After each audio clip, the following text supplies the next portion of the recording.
무슨 얘기냐 하면은 면왕정의 위치를 얘기한다. 됐지? 자, 면왕정은 무슨 산에 있다? 무등산에 있다. 무등산의 봉우리 중에 동쪽에 있는 봉우리는 제월봉이다. 제월봉은 무슨 모양처럼 생겼다? 늙은 용이 머리를 얹은 것처럼 생긴 봉우리다. 그 봉우리에 너럭바위가 있는데 그 너럭바위에 소나무 대나무를 해치고 정자가 있다. 그 정자 이름이 면왕정이다. 이렇게 되는 거라. 됐지? 그럼 이 앞에는 문제 나올 만한 게 없어. 그냥 비유적인 표현 정도? 늙은 용은 제월봉을 비유하는 말이고 구름탄 청학은 실제로 학이 날았다가 아니고 마치 멀리 가려고 날개를 벌린 것처럼 정자의 모습이 이렇게 생겼나 봐. 맞지? 학이 날개 편 것처럼 생겼나 봐. 그 정자의 모습이. 자, 그 다음에 그 밑에. 자, 요까지 끊어놓고 쌤이 아까 요 위에까지 전부 다 무슨 내용이라 했지? 면왕정의 위치에 대한 이야기. 됐지?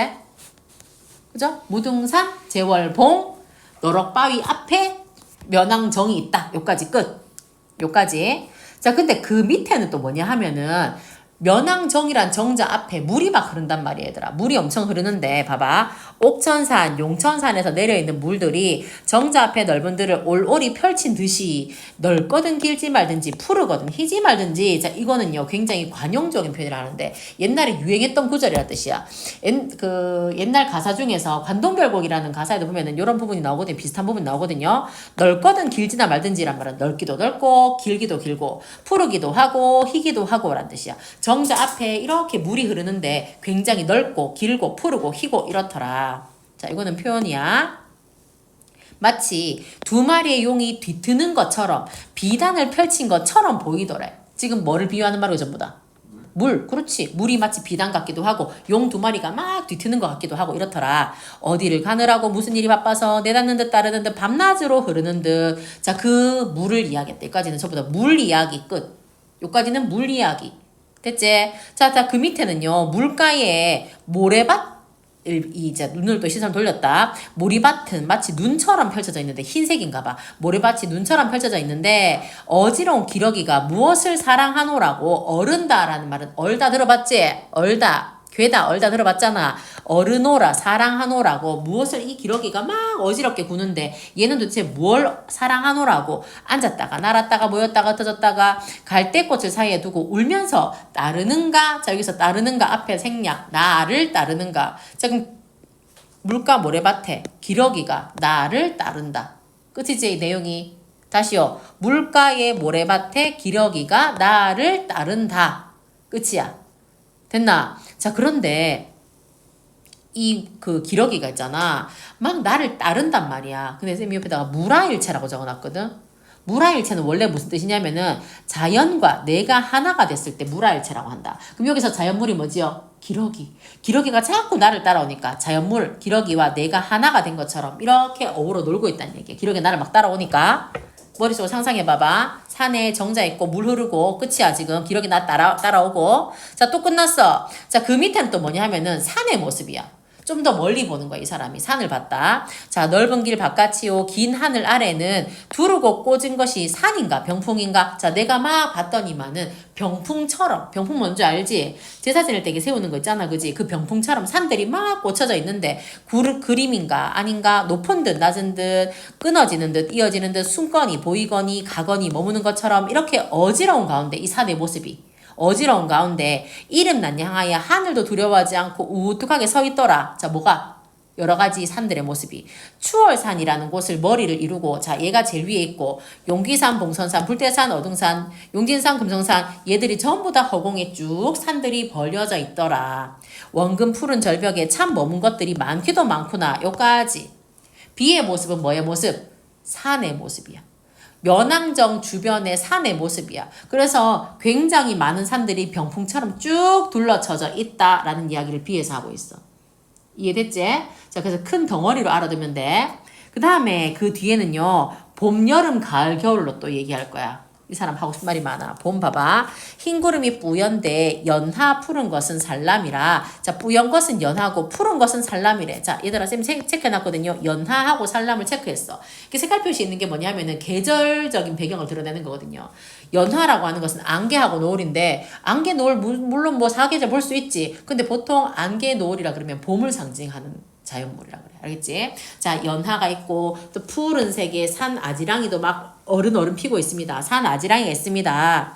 근데 이 산 아지랑이들이 아지랑이 뭔지 아나? 봄 되면은 땅이 따뜻해지니까 어떻게 되는데 땅 위로 이렇게 막 아른거리는 것이 막 그 공기 기운이 올라오는 게 있단 말이야. 근데 얘들이 수많은 바위 골짜기를 자기 집처럼 삼고는 나며 들며 아양을 떠는구나. 실제로 아양 떠는 거는 산 아지랑이거든요. 근데 아지랑이 무슨 아양을 떨겠노, 그지? 그냥 아지랑이가 피어오른다라는 말을 산 아지랑이가 아양을 떤다.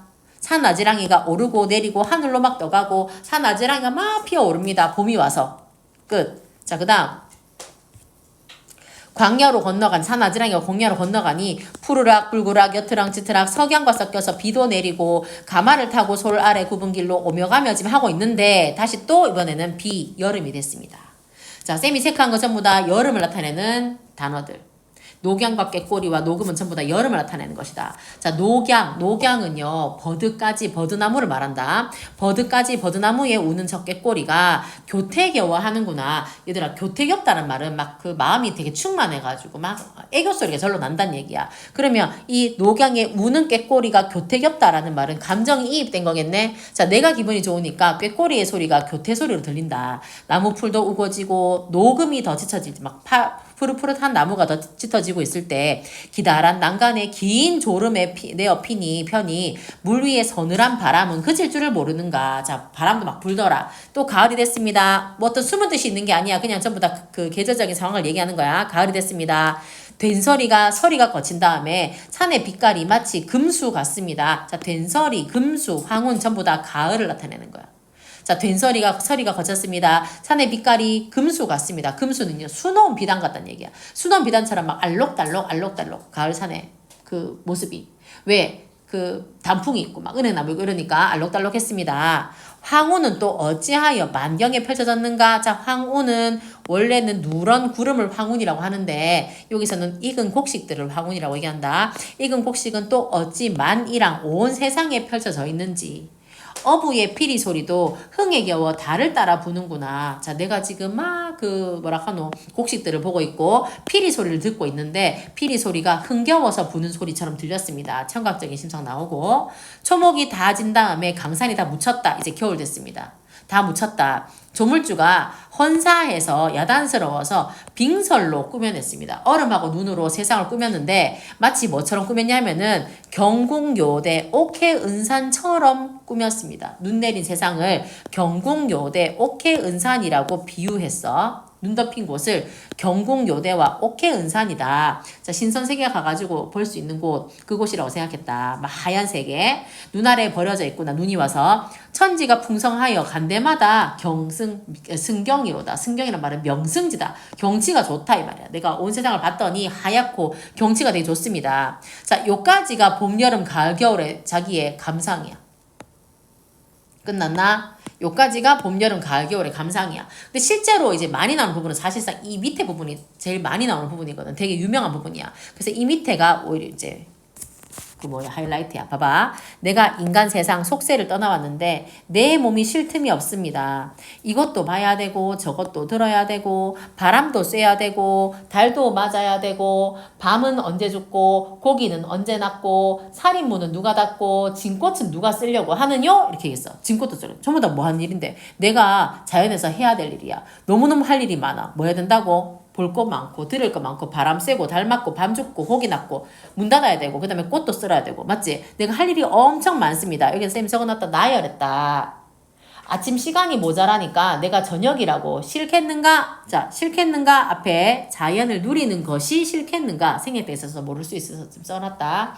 아침 시간이 모자라니까 저녁이라고 자연을 누리는 것이 싫겠는가? 라는 말은 아침도 자연 누리느라고 시간이 없는데 저녁도 내가 이거 자연 누린다고 싫지 않다. 싫을 쏘냐? 라는 말은 싫지 않다. 라는 서리법이지. 나 하나도 안 싫다. 자연 누리는 거 좋다.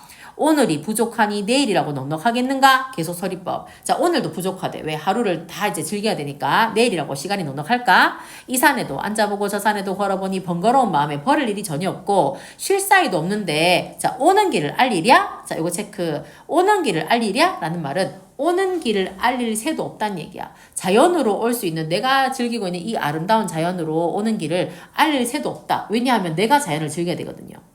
다만 나의 지팡이가 다 무디어 가는구나. 자, 내 지팡이가 다 묻어졌단 말은 내가 엄청 바쁘게 싸돌아다녔단 말이야. 그래서 내 지팡이 다 묻어져 간다. 술이 익었으니 벗이야 없겠는가? 라는 말은 술 익었으니까 벗이 있다. 술도 있고 친구도 있다. 부르며 타며 혀며 이하며 전부 다 연주하는 방법이야. 켜고 당기고 뭐 이고 하는 거야. 자, 이렇게 연주하면서 온갖 소리로 흥을 재촉하니 근심이 있으며 시름이라 붙었겠는가? 라는 말은 근심도 없고 시름도 없다. 누웠다가 앉았다가 굽혔다가 젖었다가 읍다가 휘파람 불다가 마음 놓고 놀다 보니까 천지도 넓기도 넓고 세월도 너무나 한가했습니다. 이제 다 끝났다. 태평성대를 몰랐는데 바로 이때가 그때로다. 자, 태평성대를 나는 잘 몰랐는데 지금이 바로 그때인 것 같아. 그때가 언젠데? 태평성대란 말이야. 알겠지? 지금이 태평성대라고 생각한다. 신선이 어떤가? 내가 바로 그 신선이로구나. 나 신선 사람 되게 잘 살고 있거든. 만족하거든요. 그래서 야, 신선이 어떤가? 내 몸이 바로 신선이다. 강산과 풍어를 다 거느리고 내가 100년을 다 누리면 악양루 위에 200이 살아온다고 한들 호탕한 회포는 이보다 더하겠느냐? 자, 얘들아, 악양루에 200, 얘들아 앞으로 200이란 사람 나오면은 신선이라고 생각하면 돼. 당나라의 시를 엄청 잘 쓰던 신선이거든요. 그래서 부르기를 시선이라고 부르기도 해. 시를 잘 쓰는 신선이야. 근데 그 옛날에 악양루라는 누각에 살던 이태백이 살아 돌아온다 하더라도 호탕한 마음은 나보다 더하겠냐? 라는 말은 나보다 더할 수 없다는 얘기야. 그럼 누가 더 호탕하다는 얘기야? 내가 더 호탕해, 이태백보다. 그래서 그만큼 나는 이태백보다 더 호탕한 마음을 느낄 정도로 이 생활에 너무나 만족하고 있습니다. 그래서 고사를 인용했다 이렇게 써놨다. 이 몸이 이러한 것도 이렇게 잘 지내고 있는 것도 자, 역군은 이제 앞으로 해석해야 돼. 앞으로 각주가 없어도 역자가 또한이란 뜻이야. 군 임금이란 뜻이야. 또한 임금의 은혜이십니다. 내가 이렇게 만족감을 느끼면서 잘 살 수 있는 것 또한 임금의 은혜이십니다. 이해됐나?